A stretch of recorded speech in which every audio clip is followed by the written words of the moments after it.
Have you ever reached a point where dealing with people just feels exhausting? So exhausting that the idea of cutting everyone off starts to feel like the only way to protect your peace. And lately, that advice is everywhere. Protect your peace. Cut people off. Remove anyone who disturbs your energy. But psychology suggests something interesting. Many people don't actually feel peaceful after cutting people off. They just feel alone. Because the real problem usually isn't other people. It's that most of us were never taught how to protect our emotional energy while staying connected. If you enjoy psychology insights that help you understand people and yourself a little more clearly, consider subscribing to the channel. So the real question isn't whether you should remove people from your life. The real question is this: how do you protect your peace without slowly isolating yourself from everyone around you? 1. Not every emotional discomfort means someone is toxic. In recent years, the word toxic has become extremely common in conversations about relationships. Sometimes it is used correctly, but other times, people use the word simply to describe moments of discomfort, a disagreement, a misunderstanding, a conversation that didn't feel good. But emotional discomfort does not automatically mean someone is harmful. In reality, every close relationship involves moments of tension. Two people will sometimes misunderstand each other. Different personalities will occasionally clash. Psychologists often explain that small conflicts are not signs of failure in a relationship. They are signs that two individuals are learning how to exist together. Emotionally mature people learn to recognize the difference between genuine harm and temporary discomfort.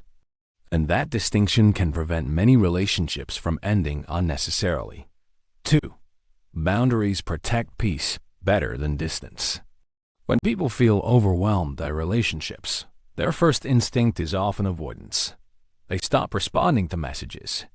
They withdraw from conversations. They try to create distance from situations that feel emotionally difficult. In the short term, this can bring relief. But avoidance does not actually teach the nervous system how to handle relationships. Psychology often points to a healthier alternative: boundaries. Boundaries are not about removing people from your life. They are about defining how you interact with them.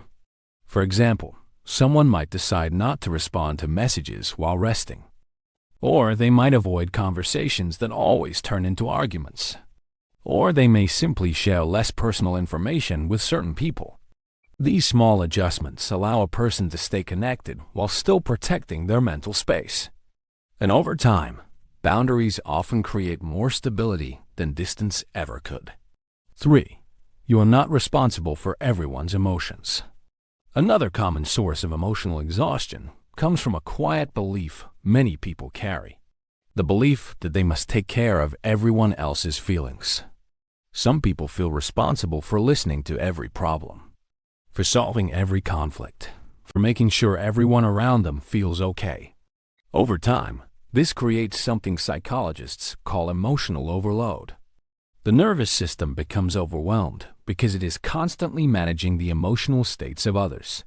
But healthy emotional connection does not require emotional responsibility. You can care about someone without carrying their feelings.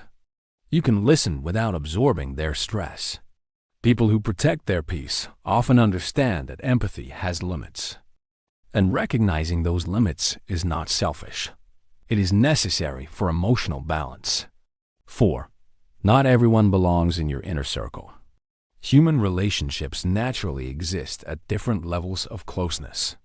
Some people are deeply trusted. Some are casual friends. Some are simply acquaintances.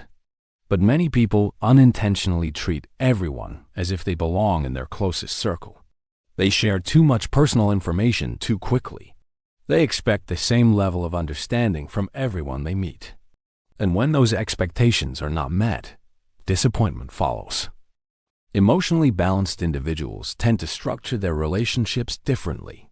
They understand that trust grows gradually. Instead of cutting people out of their lives, they simply adjust how much access each person has. Some people receive deep trust. Others remain at a respectful distance. And this quiet adjustment often protects emotional energy more effectively than sudden separation. 5. Emotional detachment is not coldness. One skill that often protects emotional peace is emotional detachment. But this idea is frequently misunderstood. Emotional detachment does not mean becoming indifferent to others. It means learning to observe emotions without immediately absorbing them. For example, someone might criticize you, but that does not automatically mean the criticism defines who you are.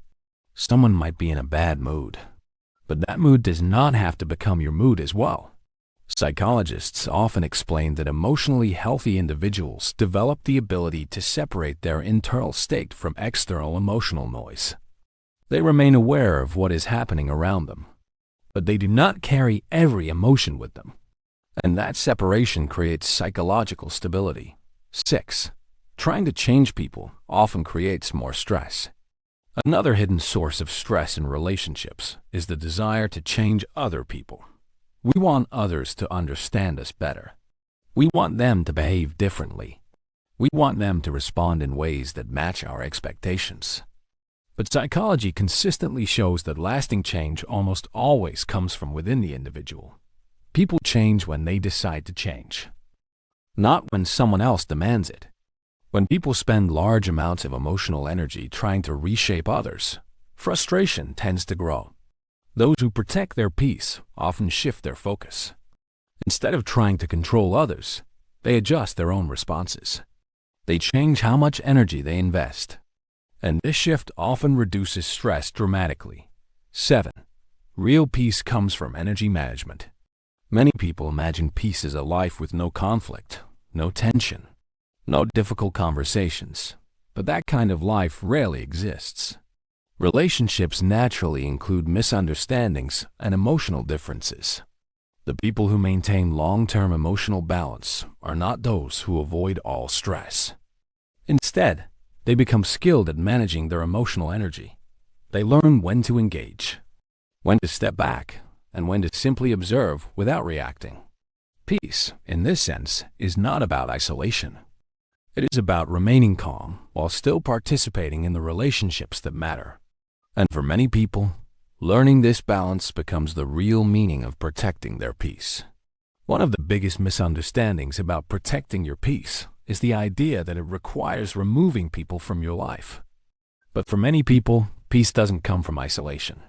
It comes from learning how to stay calm in the presence of other people's emotions, expectations, and opinions without losing your own center.